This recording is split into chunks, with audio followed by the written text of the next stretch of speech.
Welcome back to our discussion on Mythics, Mythic Pluses, and the affixes that make our lives an absolute living dream to run them. So we're going to go over the tiers of the affixes one last time here. Again, how you can verify what the current weekly affixes are. Just go to your group finder, go down to Mythic Keystone, and just take a peek at all of the lovely goodness across the top. But what does exactly this all mean? First and foremost, if you are wanting to kind of get a jump on planning out what your Mythic runs are going to look like and some of your strategies, I would recommend to download the Method Dungeon Tools add-on, to which you could click on that add-on here and you could just select this drop-down, and with that drop-down it will actually tell you the order of affixes and their rotations for each of the week. We are currently on this week here with the Sanguine, the Grievous, the Fortified, and the Beguiling. And so next week it would obviously go to these affixes, then these, then these, and then so on and so forth. So this does actually help you plan accordingly of what the affixes are going to look like. In addition to that, if you really want to get technical on some of your runs, the Method Dungeon Tools also does give you a really nice layout of the dungeons here. And it gives you an idea of what those polls may look like, because you can actually just click on something here and see specifically what what this person could do. You can see, okay, that's a Void Touch Emissary as an example.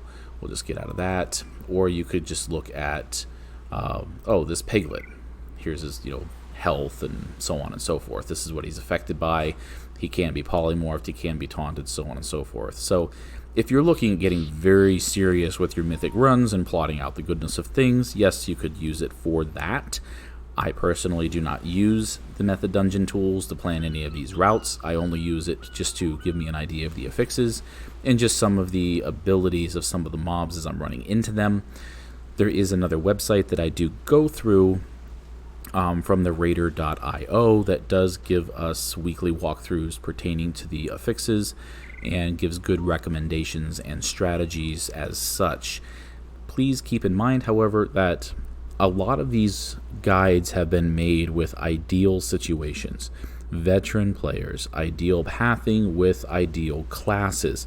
Not every run that you're going to be in is going to have the greatest of makeup. Not every run you're going to be in is going to have a player experienced as such.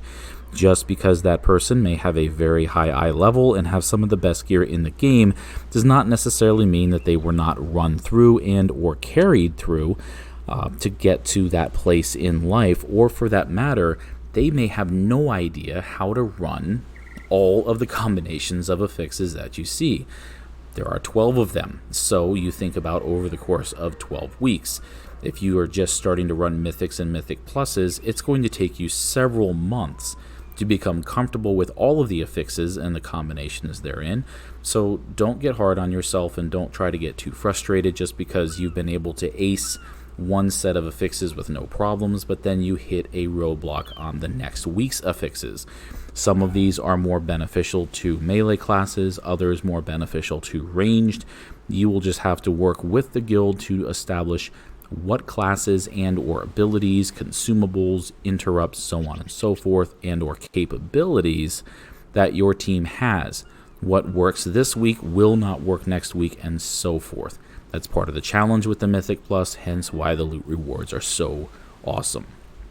With that said, we're going to get into the first tier. So as you check your affixes, you're going to see in your tier 2, you're going to see either fortified or tyrannical. I do have a web page up that is mythicpl.us. Mythicpl.us, it's a great site. It actually tells you what garbage affixes you have to deal with this week, and it gives just a ton of information regarding all the seasonal affixes, group considerations, and so on and so forth. We're actually going to be dissecting this guide over the course of multiple videos here, but first we're going to start with the what is an affix. And the affix is a modifier applied to a Mythic keystone at set levels. Different combinations occur each week, with the combinations eventually repeating on a set schedule. So just kind of keeping in mind here as we look at the level 2 affix, These occur on all keystones alternating weekly, meaning it doesn't matter if you are on a Mythic 10, a Mythic 8, a Mythic 6, or Mythic 4, you will at a minimum of a Mythic Plus always have this fortified right here. Now, Mythic Zeros have absolutely no affixes associated with them, and in order to get a Mythic Plus key at a minimum of a Mythic 2, you need to complete a Mythic 0.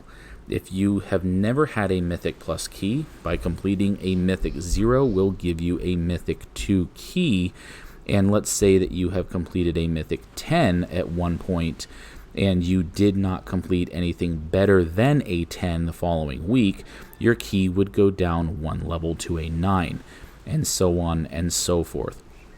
So this is also a very good way to kind of get some practice if you have a Mythic 2 key and you're able to raise that key up to a Mythic 5, or if you are having a Mythic 3 key and you're able to raise it up to a Mythic 6, you don't necessarily have to be too concerned about losing the key if you cannot complete another Mythic 6 in time. You do have to complete a minimum of a Mythic 2 in order to maintain the order of that key, however, in the sense of you did not complete a 6, but you did complete at least one Mythic Plus, which was a 2, and then that key will go down to a 5. If you do not complete better than a 5 the following week, then the key will go down to a 4, and so on. In order to get a higher than your current Mythic key, you may be able to join another Mythic Plus group that currently has Mythic 6, 7, 8, 9, 10, whatever the key may be, and then that will be your new key on the Tuesday reset. So it doesn't necessarily mean that if you have your own personal key as a 5 and you seemingly cannot advance it, if you were to join into somebody else's Mythic Plus group of a 7 and you were to complete it, you would be guaranteed at least that or better, depending on if you were to complete greater than 7s, 8s, 9s, and 10s. As an example, if you complete a Mythic 10, you would be given a Mythic 9 key the following week. If you complete a Mythic 9, you would be given a Mythic 8, and so on and so forth. So it does actually put you into a better position if in the event you cannot advance your own personal key. Try to find a higher key group and go with it, but keep in mind they will be looking at your IO score, which we'll explain into another video. They will be looking ultimately if you do have a track record of completion of other instances on a higher Mythic. There is a level of elitism in selecting your candidates for a Mythic Plus. However, on some of those groups, you can't really blame them too much, only because if you have somebody that has worked diligently to get to a point of farming Mythic 8s through Mythic 10s and they're pugging the group, they obviously do not want to invite somebody that has absolutely no experience running any of the Mythics, none of the Affixes, because this is not exactly the March of Dimes. It's not a charity case. So do not be surprised if you are trying to get into a high-end Mythic and someone says no. It just could be because, according to your IO score, you do not have enough experience as a player and or the tune that you are on to prove that you have gone through enough of these Mythics at high level to allow that person a peace of mind sense to allow you into the group and then run that successfully. So we'll get into how all the IOs and stuff are factored into acceptance into many of the groups later, but for now, let's discuss the level 2 affixes of Fortified and Tyrannical. These do alternate every week, so on the week that we're currently at right now, we are on Fortified. What Fortified does is that non-boss enemies have 20% more health at their base, and they inflict up to 30% increased damage.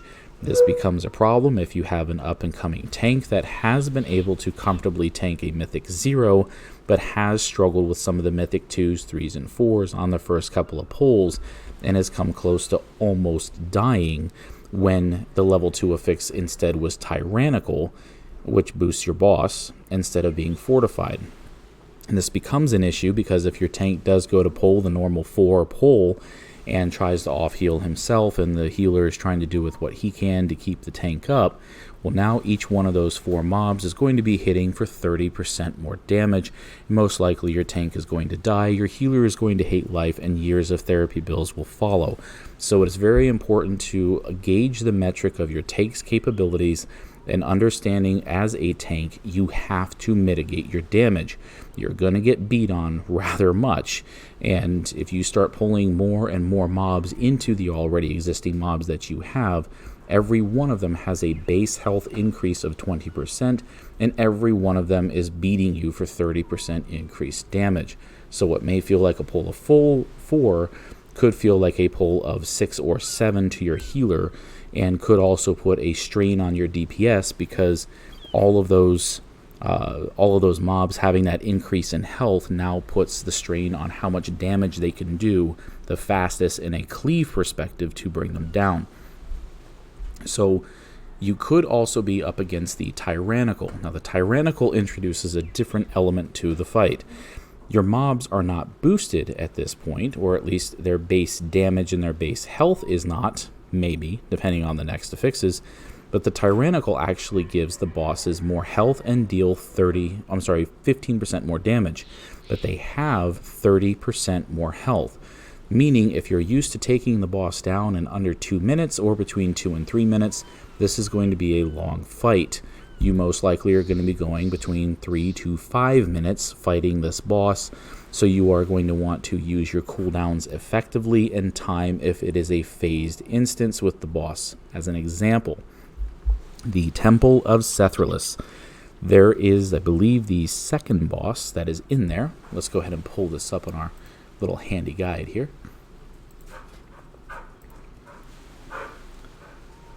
Temple La. Oh, okay. Merakta. Alright, so Merakta is actually a 3-phase fight. Phase 1, he's up, you beat him down, he goes under about 75%. He comes back up. After some ads come out, you beat him down 50%, he comes back up. Then he comes back up at 25%, you burn him down. This boss would be completely useless to waste any level of lust on in phase 1 or 2, because he's going to go underground at 75% and 50%. The problem with this boss is that he's going to be boosted, and he's going to have 30% more health. So getting him down to that 75% magic mark, and then getting him down to 50 and then 25 could take considerably longer. This boss will also introduce the mechanics of ads, the knotted snakes, which will incapacitate one of your party members, and of course all of the AoE goodness that healers love to hate. So just keep that in mind when you are burning your cooldowns to time when the sweet spot hits. If you were to use Lust, my recommendation on this boss specifically would be to use it in the 3rd and final phase when he's up for good. Ignore the ads and burn him down with everybody using that Lust. So just kind of putting into a perspective what that's going to look like with a Tyrannical sense. Of course, bosses being able to hit for a considerably amount more of damage than your tank or your healer may be used to, this also creates an issue as well, because the Tyrannical does also mean that their spells, their AoE abilities, are blasting for that much more as well.